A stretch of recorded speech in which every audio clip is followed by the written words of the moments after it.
In this lesson, we're going to address applied behavior analytic instructional strategies. So, there are many misconceptions about what ABA is. It is simply an empirical approach to promote learning and development. So it's a scientific approach to teaching, basically. It must be measurable. And it started with the work of B.F. Skinner, who passed away, I think, in 1990. He invented operant conditioning and innovated a philosophy of science called behaviorism. And certainly he had huge influences on what we do today. His analysis of human behavior kind of was topped off by his work called verbal behavior, and many people still today use verbal behavior techniques. There are 5 dimensions of ABA: applied and effective, technological, behavioral, analytic and conceptual, and generality, and we will talk about each of those.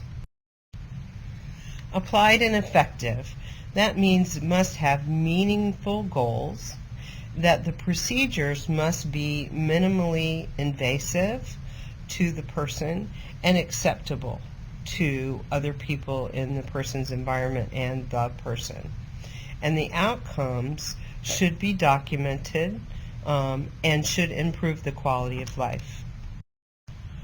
It's technological in that it's consistent, that you use reinforcement, prompting, and sometimes discrete trial training, which we'll discuss a little more.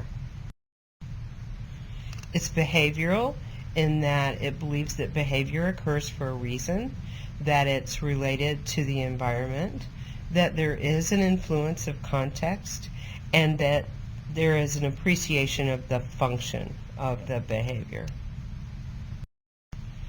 It is analytic and conceptual in that it is based on research designs, single designs that feature first a baseline, which is typically called A, and that gives you a present functioning level, if you will. Typically you have to have at least 3 points of present functioning level or observations to get a baseline, because what if you hit a challenging behavior, you're watching for a challenging behavior that never occurs that day because they're having a really great day, or you hit a challenging behavior that is just off the charts that day because they're ill or there's some other internal state problem. So you have to start with a good baseline, and then you would institute an intervention and see if the behavior either goes up or goes down depending on your intervention. If you want to prove it even a little bit more, then you would go back to baseline by withdrawing your intervention and seeing if the behavior then goes back to baseline measures, and then institute it again and see if the behavior either goes up or down depending on what your intervention is trying to do. There are also group designs involved in ABA, which we're not going to go into right now, but you can refer to your book to get a little more information, and certainly if you pursue learning more about behavioral methods, you'll learn more about group designs. It also has to have generality. That means that it's not enough just to do it in one little place. It should be generalized across. I always say behavior's not fully in place or skills not fully learned unless it's generalized across people, materials, and settings. They're going to fade their supports or fade their prompts, so it's an independent behavior. And then you're going to use response maintenance. So if you've taught something, you're not going to let it fade away. You're going to make sure you're still supporting that behavior. Let's talk about discrete trial training. Some people think that ABA methods only consist of discrete trial training, and that's simply not true. There are many evidence-based research methods that are not discrete trial training that are also ABA methods. To name a few: priming, naturalistic teaching, incidental teaching, pivotal response treatment. All of those are evidence-based strategies, and all of those are not discrete trial training.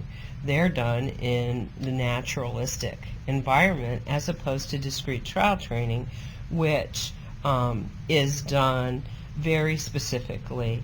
It entails getting the child's attention, presentation of a stimulus, getting the students' responses, giving them feedback, and it involves an inter-trial interval, and then you start the trial all over again. Discrete trial training is useful, and I do use it. I just don't, it's not my primary way of teaching. As I've mentioned before, I use discrete trial training when I can't get enough trials, enough repeated practice in the naturalistic environment for the child to learn the skill. And then once I've taught them the skill, I then make sure it's generalized across settings. So you have to be very careful interpreting what people think about discrete trial training. There are pros and cons of discrete trial training. The pros are it really gives you the repeated practice that you need. It's clear because it breaks down the skills into small steps, and it has very consistent methodology. The cons are that it's very limited in generalization.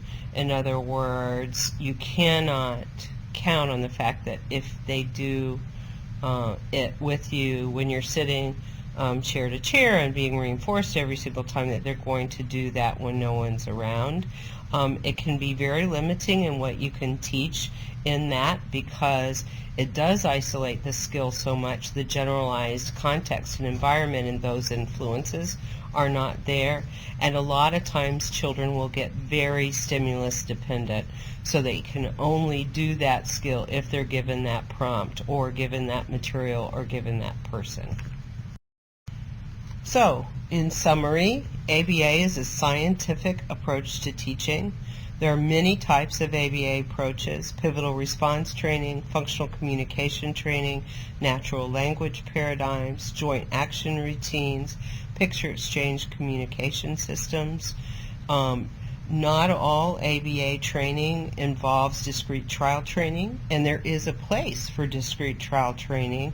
It should just not be the only intervention that you use, and there are pros and cons to really anything that you use, including discrete trial training.